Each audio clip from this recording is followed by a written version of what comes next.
I'm Mark Callahan, Mr. Saltwater Tank, and today I'm going to show you how to set up your new EVO aquarium. Before we get started, if this is your first saltwater tank, welcome to the saltwater tank hobby. I got my first saltwater tank when I was 10 years old, and I've been hooked on the ocean ever since. Nowadays, I get to put the ocean in people's houses. I fly all around the United States building and designing saltwater tanks, and I get to help people like you get started in saltwater tank hobby faster with more success. My whole job is to take the confusion out of maintaining and owning a saltwater tank, and in these videos I'm going to show you how to avoid the big mistakes that lots of people make. I'm also going to tell you where you can find extra information for some other videos that I've prepared for you. Before we get started, keep this in mind. Keeping a saltwater tank is a big responsibility. You're in charge of the animals that are inside that tank. Much like you wouldn't keep a large breed dog in a small apartment, you want to make sure that you set the tank up correctly and put the right animals in it. So, the more information that you have, the more success you're going to have faster. That's why I'm making these videos for you all. So keep an eye out where you can find that bonus information as well. With that, let's get started. The first thing to do when setting up your EVO is you have to decide where you're going to put it, and location is important. The first thing to consider is that the 13.5 gallon model and the 5 gallon model both are going to weigh considerable weights when full. The 13.5 gallon model is going to weigh over 100 pounds when full, or about 45 kilograms. The 5 gallon model, where it's going to weigh over 50 gallons when full, or about 22 kilograms. Therefore, you need to put it on something sturdy. A bookshelf like this maybe get the job done, but you don't want to find out by filling up the tank and then having the bookshelf fail and crash. Same thing with furniture. If you're going to put it on a piece of furniture, make sure the furniture is sturdy, that it's capable of holding the weight of the tank. Once you've made that decision, here's some other things to keep in mind. Sunlight. You want to keep your EVO away from windows that's going to put direct sunlight onto the tank. Direct sunlight can cause heat issues and can cause algae problems as well. Indirect sunlight, I'm okay with. Direct sunlight, like that's coming in through this window here, not okay with. Move your EVO away from the direct light. Electricity.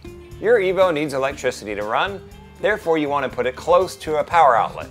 And it's not going to hurt for you to have a surge protector on hand as well. The last decision to make about location is how do you want the EVO to fit into the room?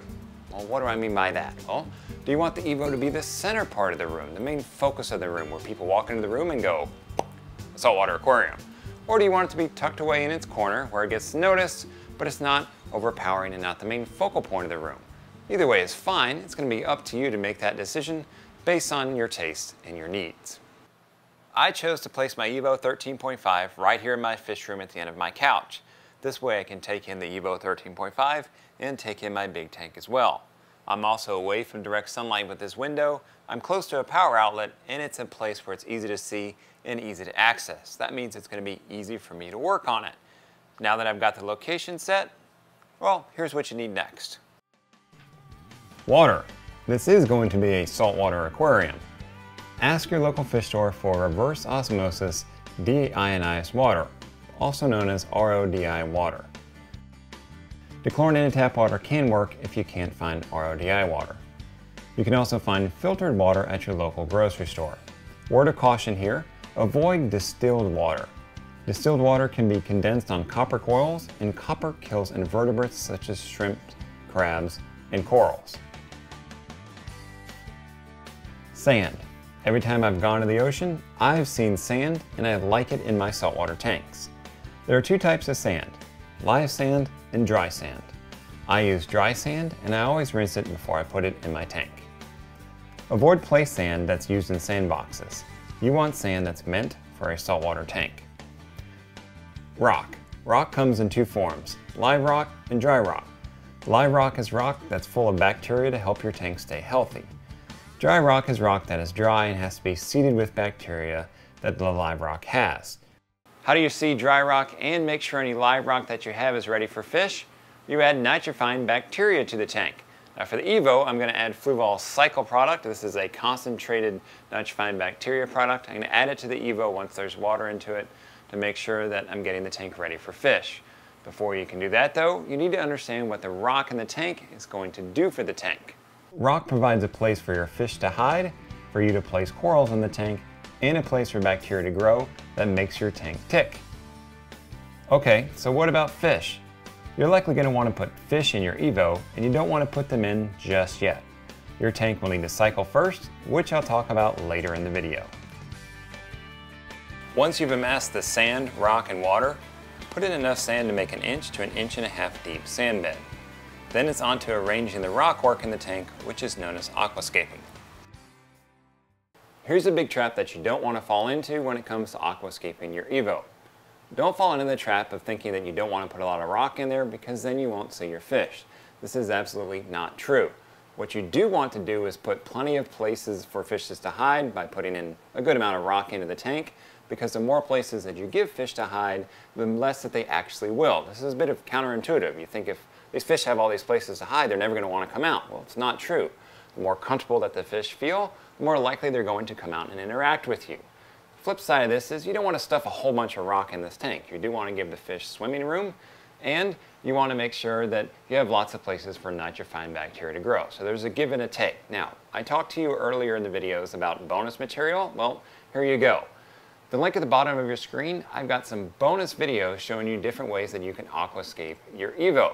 I just gave you the big tidbit about making sure that you put in enough rock work. But I'm going to show you some different ways that you can get it done with different types of rock to create a beautiful aquascape in your EVO.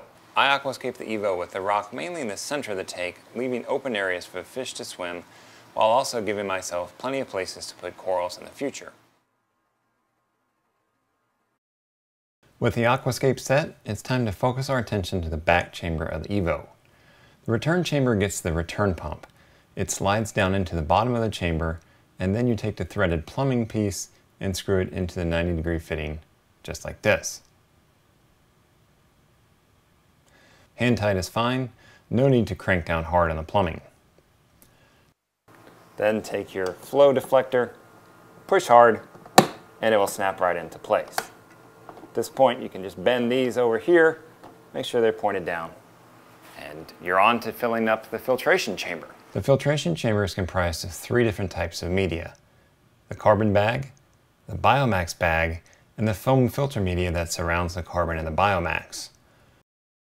All these media types are important, and the 3 filtration types is a nice feature of the EVO. The filtration chamber is filled up with the filtration media. It slides gently into place, just like that. Press it all the way down, and you're good to go. One nice add-on for the 13.5 model is the PS2 mini skimmer. That's this here. This is a protein skimmer. This helps pull organic material out of the tank, help keeps your tank looking cleaner. It slides right into this chamber here, just like that. Let it fall all the way down, and that's set. Now that's an optional upgrade. I recommend it. I like having protein skimmers on saltwater tanks. So if you got the 13.5 model, I recommend the investment into the PS2 skimmer. Make sure you add a heater to the tank, and here I'm using the Fluval M Series 50-watt heater. Here's how the back chamber of the EVO looks when fully assembled. Once you've got your aquascaping set and all the equipment in the EVO, it's time to add water. Now if you've bought pre-mixed salt water, make sure it's between 1.024 and 1.025 specific gravity. You can check the specific gravity using a hydrometer or a refractometer. Now, if you're going to be making your own salt water, which is what I do, here's the really good news. It's quite easy. There's only a couple things you need. Number 1, you need that water that we talked about earlier in the video. Number 2, you need some kind of mixing container. Here's a 5-gallon bucket. These work really, really well. You're going to need some salt, and you're going to need a small power head like this one. Now, here's a tidbit for you. Get a lower flow power head like this small one here. You can reuse it inside of the EVO. So, we've got all our components. Add water into the bucket, and then add a little bit of salt, and then add the power head to the bucket. Now, here's an important thing. It's a lot easier to add more salt to the bucket in the water than it is to take it out. Therefore, go slow. Add in a little bit of salt, plop the power head in there, and plug it in, let it run for 30 minutes, and then come back and check the specific gravity. Like I said, it's a lot easier to pour in a little bit more salt than it is to try to dilute out the salt water because you added too much. Once the salinity is 1.024 to 1.025, add water to the EVO. Pour the water on the rockwork to avoid stirring up the sand.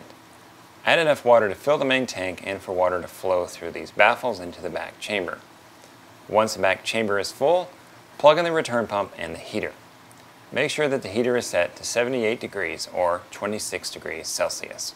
When you first add water into the EVO, it's probably going to look a little cloudy. That's okay, that's perfectly normal. Let the tank circulate for a day and this should pass. Once the tank is cleared up, check the temperature and check the salinity as well. Once the temperature and salinity are in check, it's almost time to add fish. I say almost because we have to cycle the tank first and then pick your fish. I'll talk about both those topics in the next video.